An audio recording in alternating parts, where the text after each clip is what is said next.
This meeting is being recorded.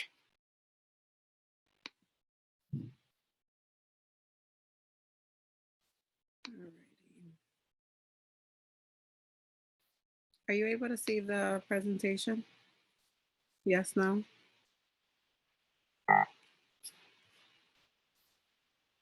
No.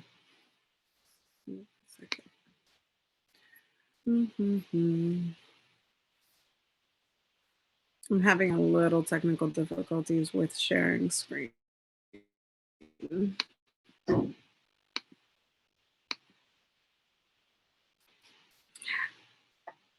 Can I come out and come back in and then we can restart maybe? Yeah, because it's on the browser and on the browser it won't let me share. So I'll come out and come back in. This meeting is being recorded. Awesome. Hello, everybody. So today I wanted to focus a little bit on trauma liberation. My name is Alba Cordero Soto, and I am the owner and founder of Alba Soto TLC. And over the past 4 or 5 years or so, I've been able to embark on different healing modalities, and I wanted to just kind of sandwich them into a quick presentation for you guys, not just for your own, but also in terms of supporting some of our clients in terms of being able to be unstuck and live, and walk in their purpose. So one of the things is the way I started is as a survivor of sexual trauma, as well as different types of trauma in terms of relationships with my parents and family trauma and things of that nature. So I started off by identifying as a positive and resilient trauma survivor that's here to support others and become liberated. And throughout that process, it's really about releasing that shame and guilt and anger and being able to move towards liberation. And one of the things that I've unlocked and was able to truly understand about the process is that as you continue to surrender and move through the process, that you begin to identify less with the problem and more so with living your true authentic self. And that's how I hope to kind of move through this presentation in a way that can allow us to just truly live in that liberation and in that empowerment. Some of the other things that I do is that I am a mother of 6, all of which were born at home. And I've also been a nurse for over 10 years, helping individuals who are battling with addictions. And I'm a wife as well, as a business owner. So one of the things that I want to do just to begin, I want to just set the intention on how it is that we're going to unpack some of the effects of the trauma in order to truly understand how this is not so much a burden more than it is a gift or a blessing that we have in terms of our ability to connect with others and to heal others as well. So if you can press play on that video real quick, and hopefully the audio is working.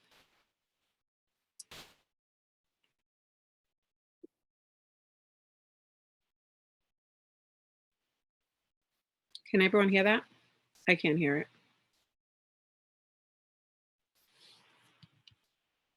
I'm going to reshare with my sound. Okay.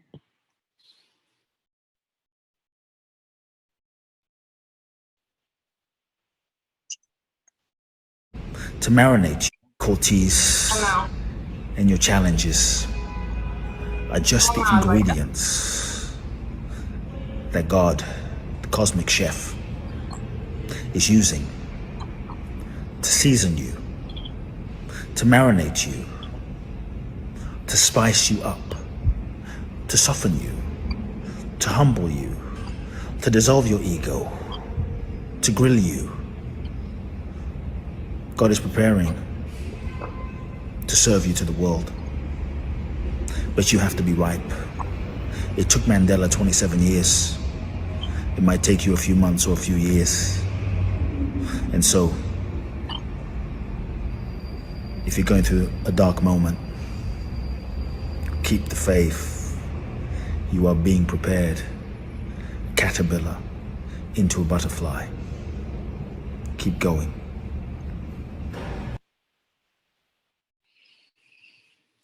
So this is Kurt Blackson, which is the author of The Magic of Surrender. And in this, he's expressing that in the difficulties, in the challenges that we experience, that's how we're being seasoned and prepared to be able to serve others, essentially. And the more I was able to tap into that perspective, that magic, that gift, the more I was able to truly accept myself and my difficulties that I've experienced as not, I like I said, not a burden, but a gift that was given to me. And now let's just unpack that. Next slide. So there are two sides to every coin. There is the way that we present the world to the world, right? So I can sit here and say, I'm a nurse, I'm a coach, I'm this, I'm that, right? And then there's all of the things that are on the other side of the coin, which are things that we don't quite show when we walk into a room. So some of the physical, by the way, this is a chart that came from the Hidden Waters Circles, which is a free healing circles that Hidden Waters does in terms of healing from sexual harm. I would highly recommend it to anybody. It's really awesome. But in terms of the long-term effects of trauma, physical effects, it can be GI issues, back pain, headaches, immune disorders, weight loss, weight gain, chronic illness, tiredness, fatigue, sleep disturbances, memory loss, exhaustion.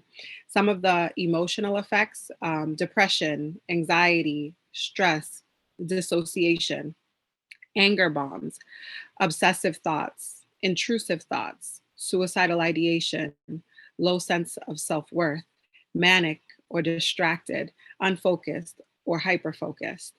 Some of the relational challenges can include no intimate partners, multiple short-term partners, abusive relationships, inability to commit, toxic dynamics in the family, unstable employment or housing, codependency, feeling alone, isolation, too busy. Some of the coping skills include overuse of alcohol, drugs, marijuana, sex addiction, drug addiction, gambling addiction, workaholic, excessive exercising, eating disorders, and seduction bombs, as well as obsessive caring for others as well. So in that, it's a lot to unpack, and it's things that I do in my individual coaching with my clients to like take a moment and just digest all of that information, because as we listen to that, I'm sure that there are some things that some of us can relate to in that, knowing that it affects our bodies differently and we cope with the trauma in different ways. I know for me personally, I was always trying to care for others as a result of my trauma. And that meant that I was running away from myself and disconnecting with my own physical needs and just focusing on the needs of others. Can anyone relate to any one of these things here? And do you care to share real quick?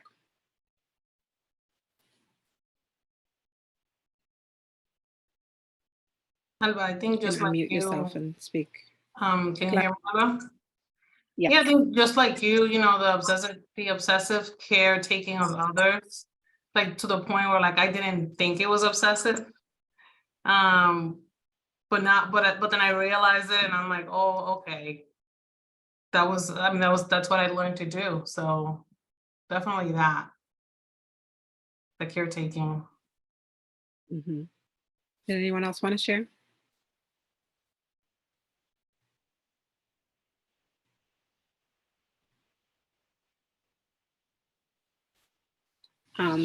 And you can feel free to share in the chat if you wish as well. So in this particular training, I just want to focus on a couple of things, one of which is the physical aspect, because oftentimes we end up ignoring our vehicle That is the car that we have to drive our bodies, and the needs that it has. So reconnecting with our bodies, rebuilding that trust is one thing. How to go from victim mentality to victor mentality, as well as surrendering to our purpose and our calling. So the next slide talks about a quote that came from My Body Keeps the Score by Bessel Vanderbilt, which is the single most important issue for traumatized people is to find a sense of safety in their own bodies. For a very long time, I had a difficult time just being able to just listen to my body. So I had to go through this process of sensual writing in order to be able to understand the different sensations that my body, the different triggers that my body was giving me, in order for me to develop a sense of trust. Because what happened was is I was ignoring my sense of thirst, ignoring my sense of exhaustion, and just kind of riding it till the wheels fall off. And it was starting to affect me in multiple aspects of my life and creating a sense of bitterness and resentment as a result of me being overly exhausted. So I'm just going to quickly touch on this central writing process. So that way you can be able to practice this on your own on the next slide. So I went through an extensive process that took about 6 months in terms of diving deep into understanding my body. But this is a routine that can be done in 10 minutes. The first step is to just move. So you can just literally put on a song, a 3, 4, 5 minute song, and just dance and just move your body. And that allows your body to get warmed up and for you to be able to start feeling the different sensations in your body. The next step is to just sit down and breathe into every single part of your body. This can be awkward and it can be difficult, especially if there are certain parts of our body that carry a significant amount of shame as a result of the trauma. So that is something that it has to be done intentionally. And then you sit down and you write for 3 minutes. And during that time that you write, you use the prompt, what my body wants to say is. After you sit there and you write for 3 minutes from a place of what the sensations it is that you're feeling, then you read it out loud. Reading out loud is important in terms of just understanding that your voice is an integral part of your body. And it allows us to be able to, in the future, set boundaries, conversations, to be able to express what our needs are, to be able to ask for help, all of the things that can be difficult when it comes to relating to others as well. The next slide. So from the victim to victor mentality. So one of the things is that replacing the why, like, why did this happen to me? Why is it that I have to continue to struggle through life? And instead coming at it from a childlike curiosity, and instead asking yourself what or how is this going to teach me? What is this intended to do in terms of growing my life and making me into a better person? So build confidence and reprogram your mind. That has to do with setting the daily intention. So I would get up in the morning every single day, have my gratitude list, my affirmation cards. You know, we just did the manifestation cards. And that's very important in terms of reprogramming our minds, and as well as vision statements. And the thing is that we have this distorted narrative in our mind, and we want to be able to let go of the narrative that was given to us in order to be able to write our own story. And then it's understanding that comparison is the thief of all joy, knowing that our fruits are going to blossom and ripen at a different time, and that time is perfect for us. Next slide. And just to kind of piggyback off of that is just understanding that everyone carries their own cross. So when you first see somebody, you don't see all of the baggage and all of the trauma and all of the things that they're carrying on a daily basis. So it's understanding that behind that social media personnel, there's a cross that they're carrying as well. And that's something that I always try to understand when it comes to comparison, is that you can't see the invisible. So it's important to just keep that into perspective. Next slide.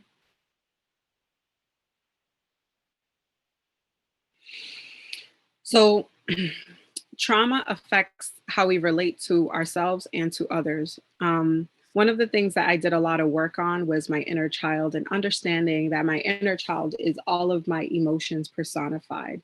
And I use the visual of my inner child is like, what is the place of a child, for example, in a vehicle called my life, right? Is that the child is intended to be in the back seat, strapped up, you know, and safe, right? With this sense of security. But what happens when you ignore this inner child and you don't necessarily set certain limits and kind of that space for them to be creative and express themselves, then they end up taking the keys and getting in the front seat and driving the car, and impacting our jobs, our relationships, and different things of that matter. So it's important to understand that the more you allow your inner child to express itself within a certain parameter, the easier it will be for you to navigate through life. Next slide.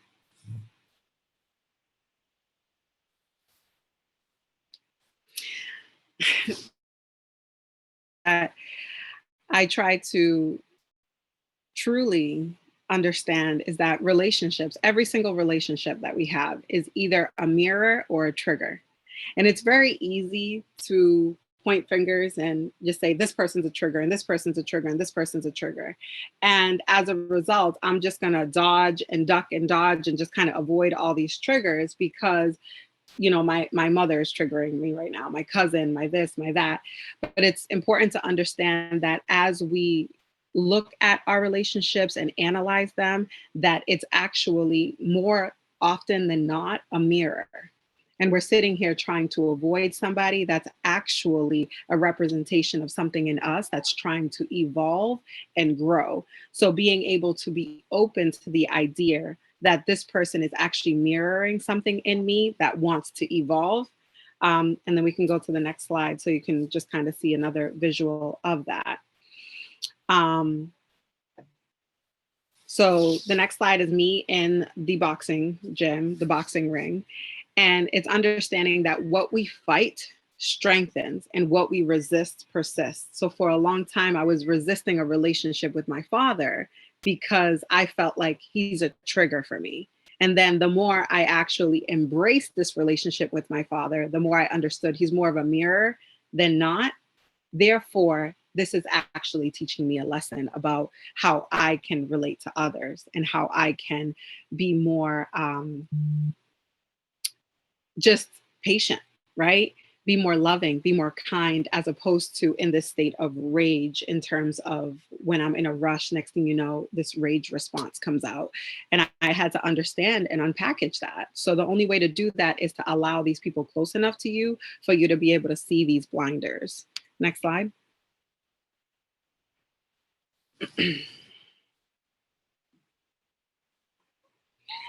So how do you develop relationships and connections with people that are that in essence while you're healing, right?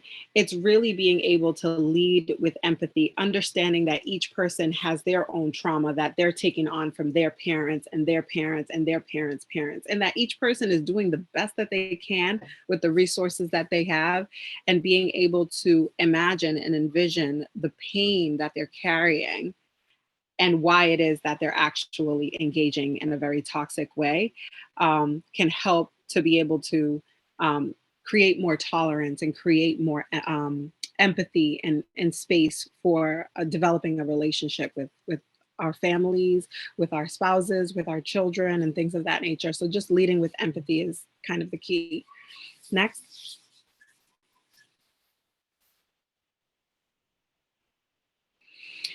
And then the scariest word of all, which is boundaries, right? When I first started this journey, I didn't even know what boundaries were. I didn't understand that boundaries are actually harder, love better, love deeper in a way that doesn't jeopardize or sacrifice my own safety or my needs. So boundaries are the distance by which I can love you and me simultaneously.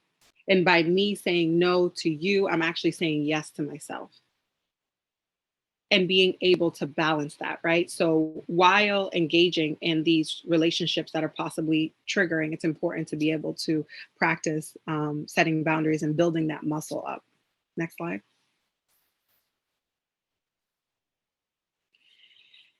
And then lastly is just, how do we tap into our purpose and our calling? One of the first things that I had to understand is that all of the answers lie within us. Be still and know this truly and deeply, because inside of every acorn, there is an entire oak tree. And your fullest potential is somehow deep within you. And if you just shut out the noise, you'll be able to hear that. And then another part was just listening to the world around you. Nature has a way of teaching us, whether it's about being able to trust in provision, knowing that the birds are not nervous or worried about their ability to eat, whether it's a mother bird that's nurturing the baby bird and just kind of letting go of the baby as the baby begins to grow, whether it's the fish that are at the shore, the little tiny fish that you see, and how they don't quite go beyond a certain point because they're not quite ready. If they do go beyond a certain point, then they're going to get eaten, right? So understanding that everything is the process and that you have to be willing to accept each stage and each process that you're in. So if you sit there and just observe nature, it will teach you a whole lot about life and what and kind of how you fit into life. And then being okay with dying and being reborn again. Because prior to truly surrendering, you have to be willing to die to the person that you were, because you've outgrown that person. And now it's time for you to be able to accept and let go and become the person that you're intended to be. It's almost like a pair of tight shoes. You don't just want to stay in those shoes. In terms of time, the next slide.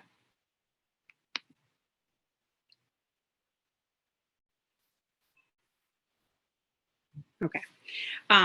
So one of the things is just understanding the formula to being able to kind of stand in your purpose. So one is that if you try to control everything and then you resist, is that's going to just prolong your suffering. But if you surrender and trust, that's what ultimately is going to lead you to being in a state of flow and reaching your purpose and your true calling. Next slide. So prior to surrender, I mentioned that you have to actually go through a process of going through the grieving process and letting go of your old self in order to truly surrender. And to surrender is to abandon oneself and to be able to let go of control and trying to force things, and being able to embrace the unknown and being open to being in a state of flow. And that's pretty much it. Next slide.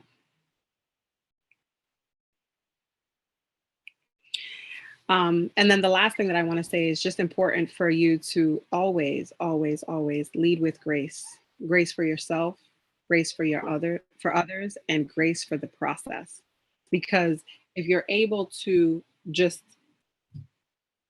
let go and love on yourself, love on others, that's ultimately the key to be able to not necessarily feel like you have to compete, like you have to be on a certain timeline. And actually you can end up slowing down and achieving a lot more, and allowing things to just come to you at the right time. And that's all. Beautiful. Thank you so much, Alba. Thank you. I took so many notes. We are, this is the time that we have scheduled, but I don't know if do you have a couple minutes for questions or feedback? I would love feedback and questions. Okay. I'm gonna stop sharing. And would you like this part recorded, the feedback piece recorded, or do you want me to pause it here?